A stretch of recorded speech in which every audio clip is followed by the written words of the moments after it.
এই বাচ্চারা তোমরা কি করতেছো? আজকে তোমাদের ড্রয়িং প্রতিযোগিতা হবে। যে ফার্স্ট হবে তাকে অনেক কিছু দেওয়া হবে। এই দেখো, এই সুন্দর আইসক্রিম গুলো তোমাদের রাখতে হবে। যাও তাড়াতাড়ি আঁকা শুরু করে দাও। আরে এই কি সাজিয়া, তুই আমার পেন্সিল নিয়ে নিলি কেন?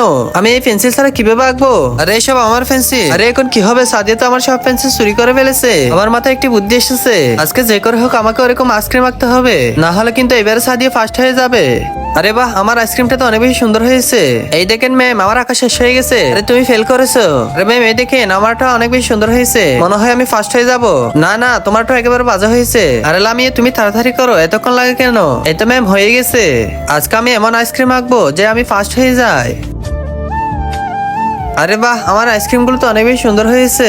এই তো এবার আইসক্রিমের উপর কয়েকটা স্ট্রবেরি দিয়ে দিই। এই আইসক্রিম গুলো দেখতে তো একেবারে বিদেশি আইসক্রিমের মতো হয়েছে। তার আগে বন্ধুরা, হিন্দুরা বলে নাকি তারা শ্রেষ্ঠ। আজকে দেখবো কাবাগরের এই ছবির জন্য কয়েকজন লাইক সাবস্ক্রাইব করে। তুমি যদি মুসলিম হয়ে লাইক সাবস্ক্রাইব না করো তাহলে হিন্দুরা জিতে যাবে। তাই তাড়াতাড়ি লাইক সাবস্ক্রাইব করে কমেন্টে তোমার সুন্দর নামটি লিখে যাও। ইনশাআল্লাহ মুসলিমরা জিতে যাবে। এই তো আমার অনেক সুন্দর করে আইসক্রিম আঁকা হয়ে গেছে। আমার মনে হয় এবারে আমি ফার্স্ট হয়ে যাবো। যাই গিয়ে তাড়াতাড়ি আমি ম্যামকে দেখিয়ে আসি। আজকে কিন্তু পুরস্কারটা আমি পাবো। আরে ম্যাম এই দেখেন, আমি কত সুন্দর করে আইসক্রিম এঁকেছি। আরে বাহ লামিয়া, তুমি তো এ প্লাস পেয়ে গেছো।